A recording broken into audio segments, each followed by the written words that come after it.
Conceived by Sam Robertson.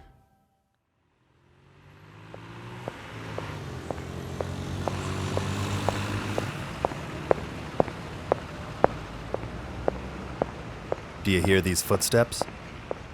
Who do you think is making them? Sam is. He illustrated the King James Old Testament. It took him 7 years. And with the help of a very, very brave small publisher, a big 520-page hardcover book was born. Now, do you see the briefcase Sam is holding? It's got a big red heart painted on it, swaying as he walks with butterflies in his stomach and sweat soaking into his fancy suit. Okay, now peek inside the briefcase with me. Red velvet caresses one of these books to keep it from wiggling around way too much and getting all dinged up. The one in the briefcase is copy number 150. It's Sam's copy, but it's also the one people get to hold and flip through to behold the magnitude, so they can think about if maybe they want to obtain one for themselves or as a gift for a loved one. Gold foil stamps adorn both the dust jacket and the actual book cover. It's 9 inches tall by 12 inches wide, and it's even got a classy red bookmark ribbon to save your page in the sea of illustrations and text. Nearly 260 illustrations are nestled lovingly within the entire text of the Old Testament. It probably weighs 6 pounds, but no one knows for sure yet. Now, flip through with me. There's page after page after page of vivid modern paintings meditating upon the human condition.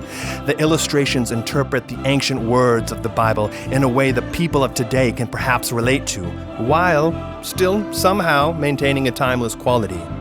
Sam captured the love and beauty buried deep within the words, and he highlighted the allegiances and extraordinary vengeances and grudges that God patiently fostered with mankind. His ultimate creation. From Genesis to Malachi, and in the 37 books between, it seems to almost go on for— Oh! Hey, slow down! You almost killed me! A horrible driver just ran a red light and almost hit Sam. Well, Sam's okay, so that's great, but I hope the driver gets to where he's going safely and then takes a safety class at the DMV or something. But where were we? Oh, yes. Well, I'll fill you in more in a minute, but now Sam is approaching someone's house and walking up the front steps to the door. Let's listen. Hi, Mom. Oh, hi, honey. I wasn't expecting to see you here today. Yeah, And you're looking so sharp. You never dress up. What's the occasion? Is someone getting married? Oh, no. Did someone die? Nah, Mom. No, nothing like that. Oh, okay. Well, what you doing here then? I'm trying to be a door-to-door salesman now. Today's my first day, and I'm just kind of nervous, so I wanted to practice first on someone I know pretty well, you know? Oh, okay. You don't mind? No, that's fine. Can you stay for some breakfast? I'm making a bunch of hard-boiled eggs. Sorry, Mom, I can't. I've got a big day ahead of me. All right, I understand. Hold on, I'll pack you a little Tupperware of food. Just wait, hold on, stay here. No, Mom, thanks. I'm fine. I'm not hungry. You're too skinny. No, Mom, I've got a healthy body weight. The doctor just said. Well, the doctor isn't your mom. Of course not. I know that. But, so, hey, there's a book I'm selling. I'm wondering if you got a minute. Oh, are you doing your bit now? Is this your bit? Yeah, I just started my sales pitch. Okay, I got a minute. Say, is this that Bible you've been working on for so long? Yeah, Mom, it's that. How are sales going? Well, I guess that's why I'm here right now. I still got 50 copies left from when we printed 300 copies a year back. But yeah, sales have slowed down to a trickle. Mom, it's like a creek is about to dry up for good, even though there's fish still in it trying to live their lives.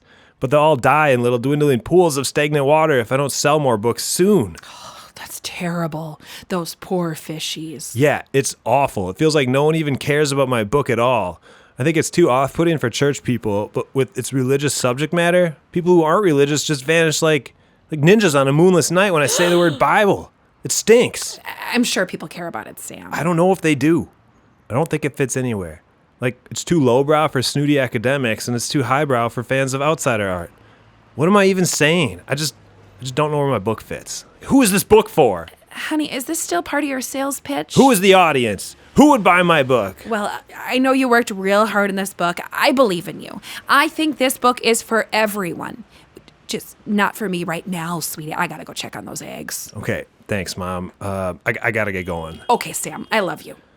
Love you too, Mom. Thanks for letting me practice on you first. Don't look so sad. Okay, I'll try not to. I think I'm ready to be a door-to-door salesman. I'm going to try knocking at all the neighbors' doors now. Bye, Mom. Bye, Sam. I love you. Love you too, Mom. Gotta go get those eggs.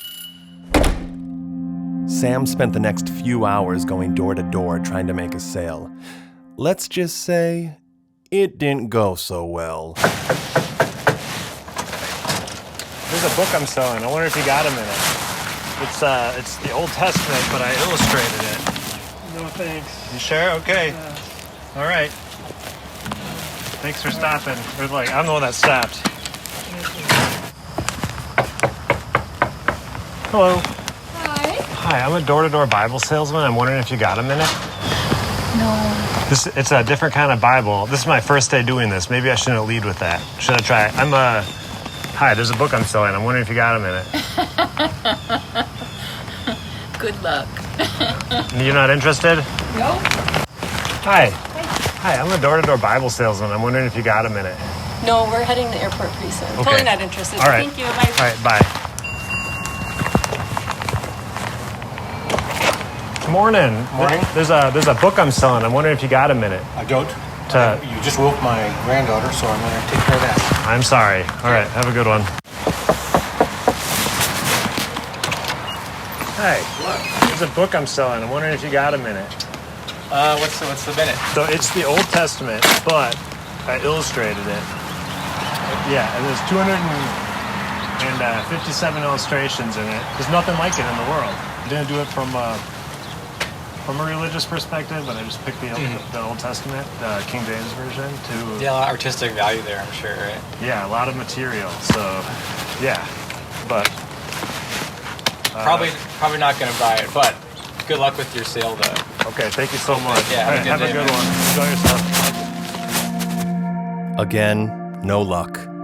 After 3 more doors with no answers, a couple of which Sam did for sure see people inside scurry out of sight, like as if they were little skittish baby rabbits in people costumes, here's door number 11. Yeah? What do you want? Hi, there's a book I'm selling, and I'm wondering if you got a minute.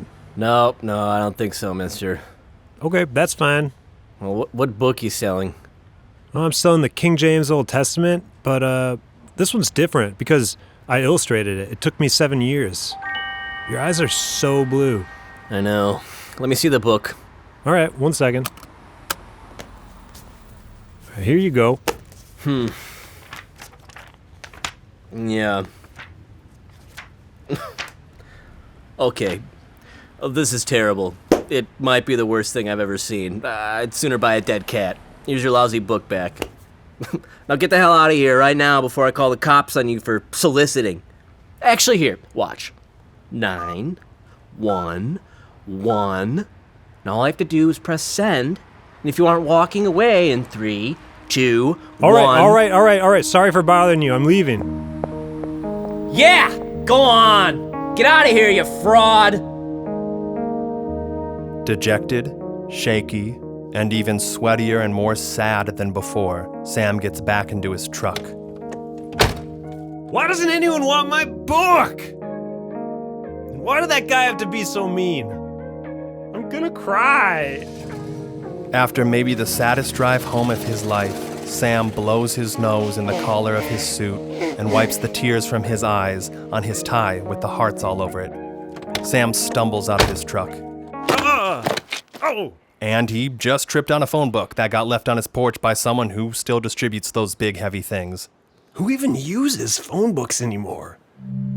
Sam picks up the phone book, puts it under the armpit of the same arm that if you keep tracing it further down, you'll see it leads to the hand that holds the briefcase. With his free hand, Sam fumbles for his keys in his pocket.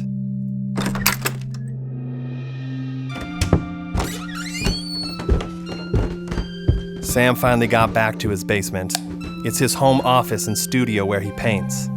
He shares the space with the laundry machines and the dehumidifier. Once, Sam even plugged in a humidifier right next to the dehumidifier to witness the mist exchanging between the two specialized and mysterious machines. It's a total mess down here, perfectly reflecting Sam's unorganized, overextended mind. Sam picks up his journal. It too has a big red heart on it, just like his special briefcase. Dear Diary, no luck going door to door today. I knew it would be hard, and I didn't even expect a sale necessarily, but I thought at least someone would take interest in my book or ask some nice questions at least or something. One lady even looked super scared when she saw me on her doorstep through her screen porch, before I could even knock, like I was an actual monster or something. When I was leaving, I noticed she had a yard sign in her yard that was about saving a golf course. Maybe she thought I was there to bring sad news about the golf course having been destroyed and repurposed prematurely. I just don't know. It's so nerve-wracking being out there selling this book, feeling so exposed. I got the sense that everyone is watching from their windows or something, hoping I don't come to their house. I even made eye contact with one man through his window, who quickly drew his curtain closed. And the effect was like he threw down a smoke bomb to vanish or something. 2 of the 3 people that answered their doors were so disinterested, and they were nervous and borderline upset. And then the last guy, oh wow, he was hostile. I left quick because he was about to call the cops. I got spooked. I'm considering bringing my own welcome mat if I try this again, since everyone is so unwelcoming. I need to figure something out. I'm still jittery. Maybe I need to talk to an actual salesman or something. Someone who's done this stuff before. Maybe they'd know what I'm doing wrong, what I can try differently. But where in the world could I locate someone with this type of wisdom that I need so bad? Sam's eyes dart around the room for a bit. Then eventually, they scoot their gaze over to the phone book he had just recently set down on his desk without really thinking about it at all. Oh yeah, the phone book I just tripped over. S. There we go, okay. S.A. sandwiches, oops, too far. S.A.L. salad restaurant, salamanders, sailboats, that's spelled wrong. Okay. Oh, here we go. Salesman guru. Salesman guru? Cody Maloney? Wait, what? Cody Maloney. Why is that name so familiar? Wait, didn't I go to high school with that guy?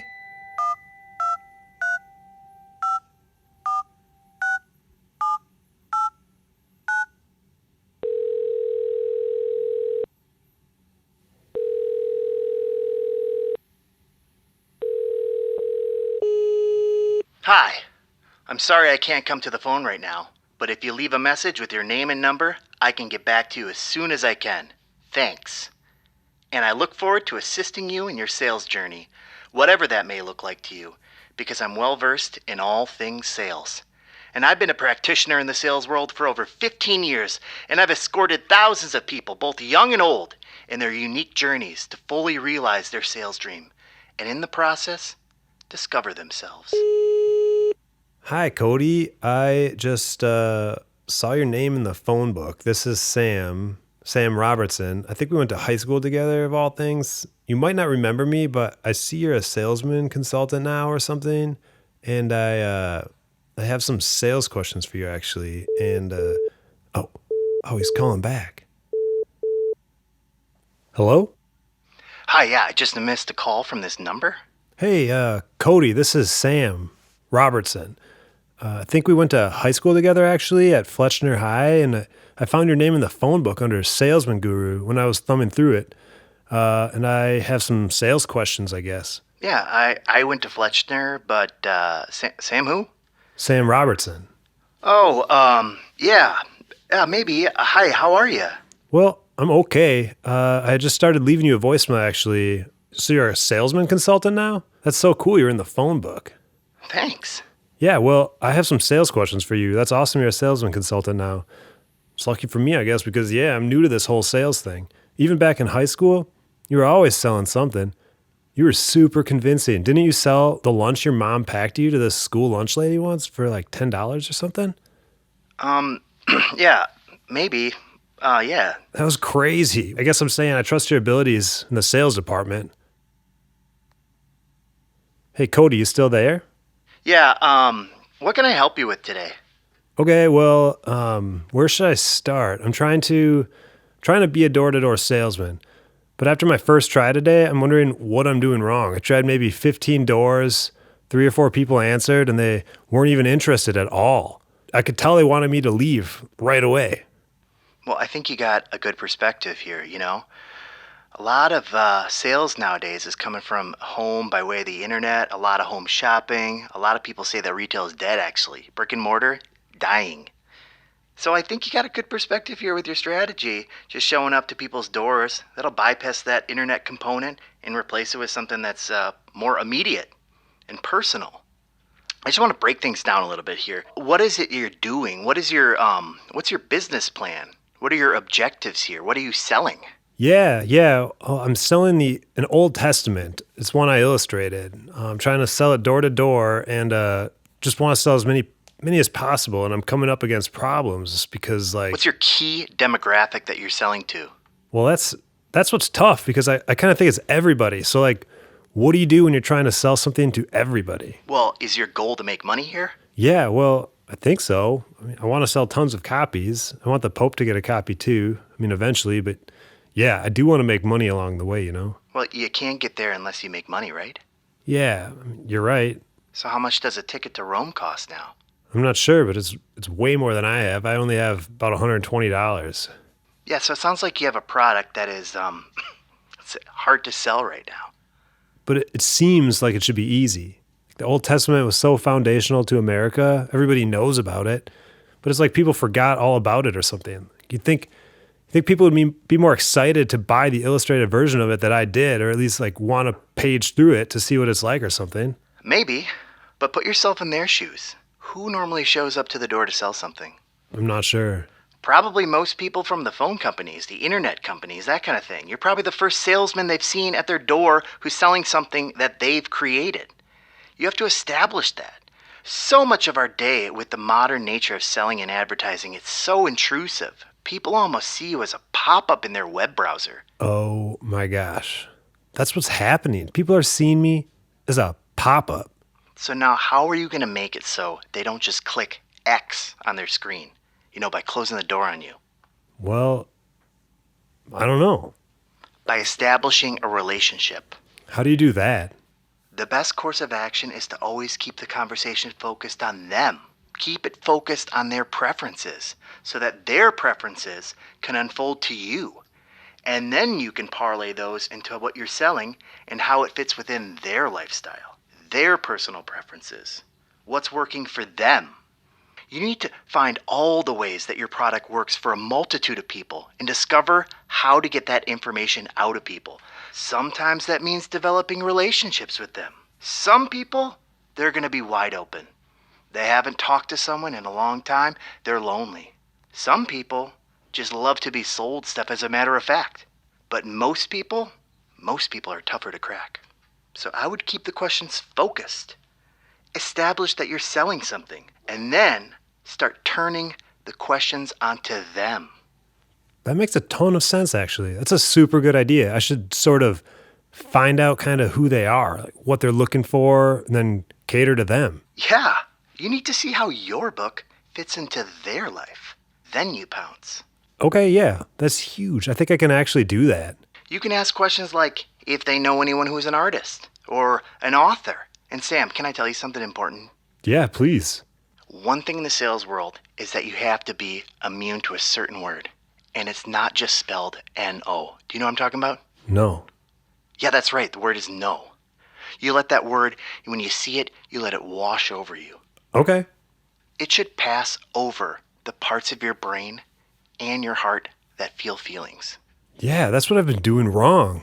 Has it hurt to hear no? Yeah, as soon as I hear it, I feel bad and I turn around and walk away. But now that I think of it, I could have stayed longer if I'd not taken it so personally. Maybe then I'd have been able to say the right things that would get them interested. That's right. You'll begin to hear the word no a lot less if you're able to find a way to establish to the potential buyers existing customer satisfaction. Have you sent out surveys yet to any existing customers? Wait, let me write this down. Surveys. Okay, there. Imagine going door to door and showing in a very easy to digest graph to show customer satisfaction to your potential customers. I could see that working. Because if graphs help me to visualize a ton of stuff, I'm sure they'd work for other people too. Yeah, so do that for sure. Okay. That's good to get out of the way. Now, do you think you're ready for me to give you your sales mantra? My what? A mantra. It's something, usually a sound or a phrase or something, to have in your mind to get into the right headspace. People use it for meditation, but it works for sales too. Okay. Yeah, sure. I'm ready. All right, ready? Yeah. Always be closing. Always be closing? I want this to be drilled in your head, Sam. Always be closing. Always be closing. What does that mean? Always be closing. What does that mean? That's how efficient you are as a salesperson making the sale. You want to get your close ratio up high to the top of the moon. That's what separates the good salespeople from the bad ones. Okay. Always be closing. I can remember that. Oh, and you're going to want to get a P.O. box from an actual post office or fan mail so you can receive a wealth of information from your clients in order to make more convincing graphs and charts to show potential customers when you're at their doorsteps. You don't ever want to use your home address for business purposes like this, or fans will just start popping by. You know, I've learned that the hard way. And believe me, I know there's a fine line between putting the cart before the horse and visualizing success. But with a P.O. box, you can't go wrong. This is the ultimate visualization. And if you do it right, fan mail will begin flooding your inbox. And you'll need to upgrade to an even bigger option soon. And you got to check it daily. Because people have a lot they want to say, and fan mail boxes provide that conduit for expression that they crave. Thank you so much, Cody. This is a great start. I'll run over to the post office right now before I change out of my suit and tie, in case the last available P.O. box is about to get taken. That's smart, yeah. And make sure you ask for a fan mail P.O. box. That's very important. And if you can dress up in a suit, it'll make a good impression on them too.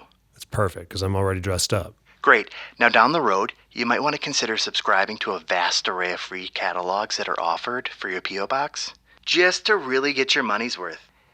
There are a lot of great ones, ranging everything from home decor, clothing, garden, traveling, fishing, taxidermy, weddings, and gifts, all free. Yours for the taking. Thanks for the tip. I'm super excited to start getting some fan mail. And yeah, I'd love some catalogs too. You bet. It's a really exciting time for any salesman's journey. I have a fan mail P.O. box myself, and I have all my favorite fan mail tacked to my office walls. They're covered, floor to ceiling. People love me. You can probably do the same thing with your walls. That'd be awesome. But yeah, all my walls in my office are concrete, so I can't really use push pins. But I guess I could put them up with concrete screws, though. That would work. Yeah, that works too. Okay, call me whenever. You got my number now. Okay, thanks, Cody. I can't thank you enough, actually. I really appreciate your time. You're paying me the same as anyone else for consulting. Well, your time is valuable. It's as valuable as you're paying me right now. It's $5 a minute. It's worth it. It's going to pay back many times over. Thanks, Cody. You brought me back to life. I was hopeless before our conversation. Anytime. I don't know if I believe in you, but it's really important to believe in yourself. I can't thank you enough. I'll go to the post office right now. Okay, bye, Cody. Hey, wait, well, don't hang up. One more thing. Oh, okay, yeah. What? Oh, yeah? Don't hesitate to call for little check-ins, too. We don't need to solve every problem there ever was in each phone call. I've had other clients tell me they like to just call sometimes. Tell me how they're feeling or whatever, you know? Cool. Yeah, I understand. I'll call you a bunch. Great. Because salesmen, almost more than any other type of people combined, can really get stuck in their heads. And it's usually the least effective place to dwell in if action is what you truly want from the bottom of your heart. Yeah, action is what I want. So I'll put you on speed dial so that I can just hold the one button down and it'll call you. Good. Okay. Talk soon. Bye. Okay, bye. With a pep in his step, Sam sprints up his basement steps, through the kitchen, down the hallway, and out the front door, which he locks up, of course. Then he runs down the front steps and out to his truck. Next stop, the post office.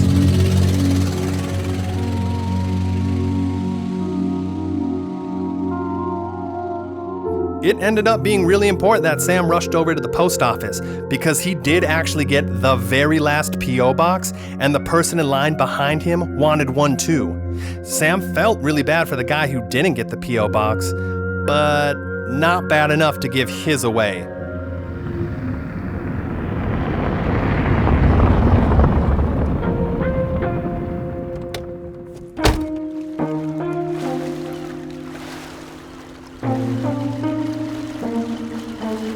Then, on his way home, Sam parks his truck by the docks where he sometimes likes to sit and think about stuff.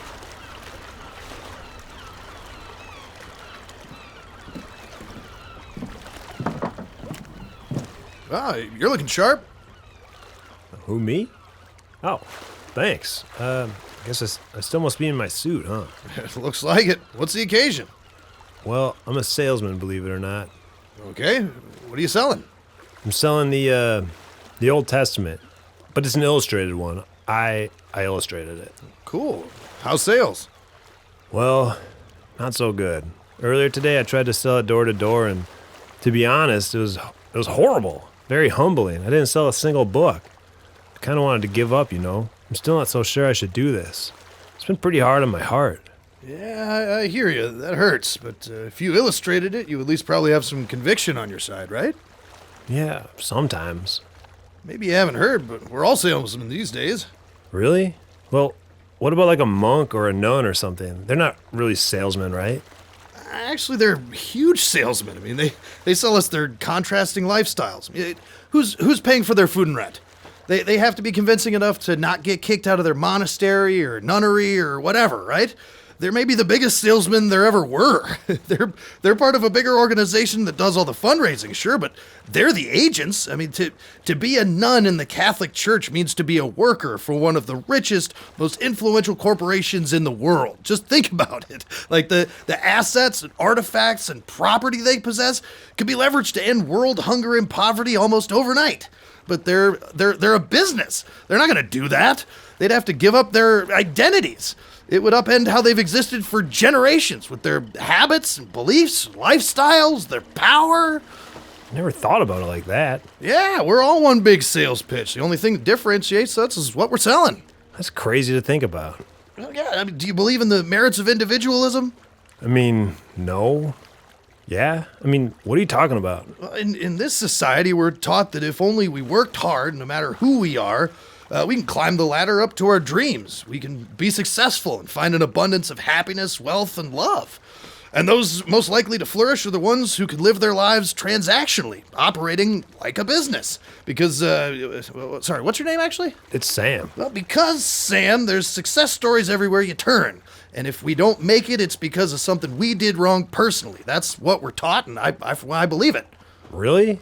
I don't know if I really agree with all that. It seems like a convenient way for us to excuse some major problems going on. Especially if we're blaming individuals when things are wrong on such a large scale. It seems like that kind of thinking would just lead to accepting crummy treatment of anyone when they're down on their luck or depressed. Or if they were dealt a bad hand, you know? It would lead to people blaming themselves and each other rather than the bigger systems of power. Because everyone with lots of money can just do whatever they want for the most part and tweak the laws to keep it that way. Well, maybe, but many people actually have gone from rags to riches. Truly anyone can make it in this great country, I think. Yeah, I don't know, maybe. I certainly want to make it. And I think you're right. There is a chance for many people, even if it's super, super small. I know tons of unlikely success stories. Maybe I just need to channel that energy, even if intuitively it doesn't make any sense. Well, try it. Well, anyway, we're all salesmen, and it sounds like you're one of the lucky ones to be selling something you actually made, not just hucking somebody else's goods. Maybe, yeah. That part does feel pretty good sometimes. Yeah, so keep your head up. But, hey, actually, can I see a copy? Oh, yeah, sure, of course. Let me open up my briefcase here. All right, well, I'll just sit down my fishing pole then. All right, here you go. Thanks. Whoa, this is not what I was expecting at all. I was kind of braced myself for this to be awful, just awful. Wow, I love this one here. Here we go. It says, Proverbs 16:4, the Lord hath made all things for himself, yea, even the wicked for the day of evil. This looks super evil. That's a lot of Tupperware there. That's incredible. The colors and the line work are totally nuts. I'll buy one for sure. What do I owe you? Wow, really? Thanks. I'm so glad you like it. That is resonating with you. They're pretty steep. They're $130. I always feel sheepish telling people the price. They cost a lot to produce. Oh, wow, yeah, that is pretty steep, but this is a lot of work here. I mean, I think it's worth every penny. And I just got paid today. I can't wait to spend some time with it. I'll buy it. You take cash? Oh, dang, there's a fish on the line. My hands are full of this book. Here, you reel it in. Okay. Here, grab the line. Okay. Grab the line. Okay. Put your Hold hand on, on the hold reel on. just like that. Okay, here you go. You got it. You got it. Ah! What do I do? What do I do? What do I do? Just reel it in. Reel it in. Ah! It's pulling the bell line Let back it out. take the bail out. Don't put your hand in. Just let it run the line out. It'll wear itself out. We're gonna run out of line. There, we're not gonna run out of line. There, look, he's coming back in. Just bring him in close. I'll use the net. Easy now. Bring it in close. Okay, right there. Got it. Wow, look at that one. I've never seen anything like it before. What is it even? That's a baby sturgeon. Nice work. That's a beauty right there. I tell you what. Dang, this thing is huge. There's no way this is a baby. I've seen baby fish before, and this is not a baby. Look at it. This is so cool. Look at those eyes. It's a beauty. It might be a 12-pounder. Yeah, these guys get to be 6 feet long. They've been around since the dinosaurs. You should keep it. Bring it home for dinner. Thanks, but I don't know how to fillet anything. I don't know how to even hold this thing, to be honest. That's a fish. You can hold it anywhere. Well, if you don't want to eat it, you can keep it as a pet if you have a big tank. Yeah, I don't have any tanks. You should just let it go on my behalf. All right, I'll let it go. I'll get the hook out here. Let me just get my forceps out and just pop it out there. There we go. All right, see you later, fish.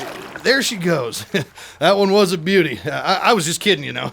About what? The merits of individualism? No, about keeping baby fishes. That's not right. They need to be able to grow up to be adults, make more fish. Oh yeah, well, I thought it was kind of weird when you asked if I wanted it, but it's kind of a funny joke. Well, I'm glad I ran into you. Gets lonely trying to sell this book all by myself, I'm finding out. Yeah, I'm glad our paths crossed. I can't wait to get home so I can look through this honker. Never really read this book before, but I've heard it's foundational to this country, and I love this country, so maybe I'll learn something. Awesome. I bet you will. Thanks a million. Oh, one last question. Sure. Are there any free fishing catalogs you know of to subscribe to that they'll mail to a P.O. box? Not that I'm aware of, bud. I guess it doesn't hurt to check. Just got a P.O. box I'm pretty excited about, and I want to get all the mail I can. I'm not picky, but I do want lots of it to be fan mail. Well, I hope you get lots of fan mail and cool catalogs. Thanks. Hey, you should get my phone number. Let me know if you need anything ever down the line. I support what you're doing. Thanks. That means a ton. Yeah, what's your phone number? I'll write it down. Okay, you ready? Yeah, what do you got? It's 1, little 3, big 7, little 4, and then that's an 8, 12, big 6, 9, little 4. Put me down as Doug Knuckles. That's my actual name. All right, I got it. Thanks, Doug. My name's Sam. Oh yeah, I told you that already. Well, I hope you catch some more cool fish today. I mean, look them in the eyes for me and tell them I said hi, okay? Thanks, for sure. I hope you catch some more sales. It's always seemed like being a salesman is kind of like fishing, hoping for bites and trying to reel in a sale without them tossing the hook. Yeah, I guess you're right. I'm so new to this, but that's kind of it exactly. Thanks. Well, better be going. I got a lot more work to do today. Yeah, get out there. Sell your book. Yeah, okay, I'll try. All right, bye. Do you do fist bumps, Sam? Lots of people don't like them, so I always ask first. Sure, sometimes. Well, let's do one. All right. There we go. Well, bye. I almost forgot because of the fish. Here's your money. Oh, yeah, thanks. All right, we'll see ya. All right, see ya.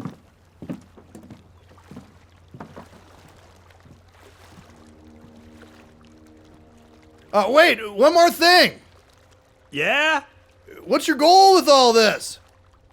My goal? Yeah, why are you out here selling this book? Why'd you make it? Huh. I guess I'm not positive. It just felt right. And after I started, I never questioned it that much. I guess now I'm kind of embarrassed. Why am I doing this? Well, think on it. Maybe it was best not to overthink it while you were making it. I bet there's lots of magic doing it that way, but now you'll probably be a more focused and effective salesman if you actually know about what you're doing out here and why. Give it some thought. Okay. Well, thanks for the tip. I'll think on it for sure. All right, see ya. Yep, bye-bye.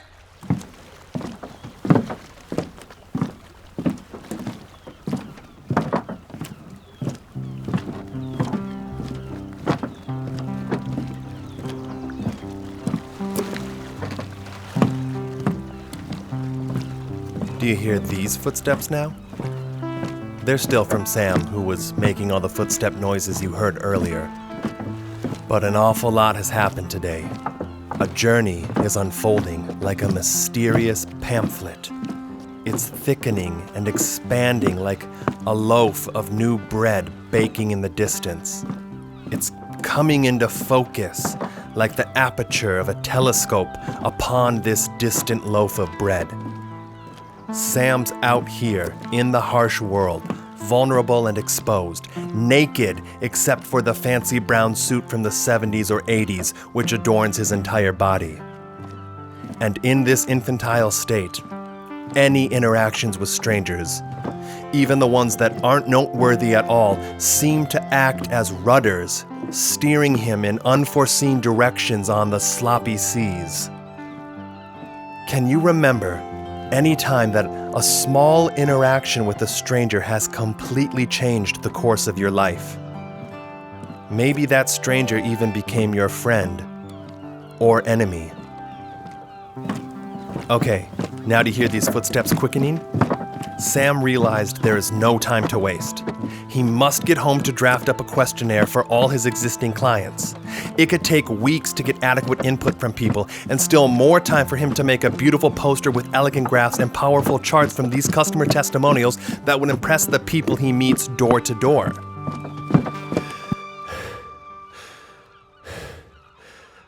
Oh man, forgot that I drove here.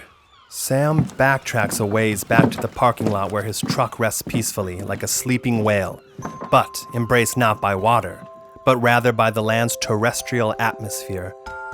It's a warm, safe embrace. If you focus on it, the truck almost looks like it's rising and falling with its breaths. But, of course, it's not really.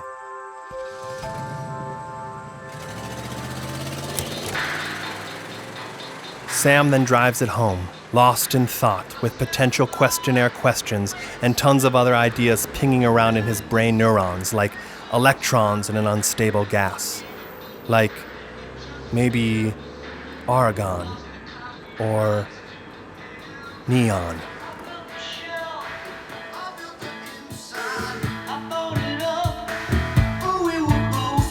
This concludes the first episode of Birth of a Salesman named Sam Gets a Fan Mail P.O. Box. The part of Cody Maloney was played by Colin Sins, and Doug Knuckles was played by Jack Gribble. Sam's mother was played by Anna Wegel, and no one knows who the people were at the doors that Sam knocked on. Except for the last one, that angry man was played by Josh Ingersoll. Episode 1 was narrated and produced by Dan Dukic, and he did the music and sound design. Sam played himself. The song is called Robot Kid by Sir Joshua Roberts. Tune in next week for episode 2. It's called Sam Has a Slumber Party with Dennis. Thanks for listening.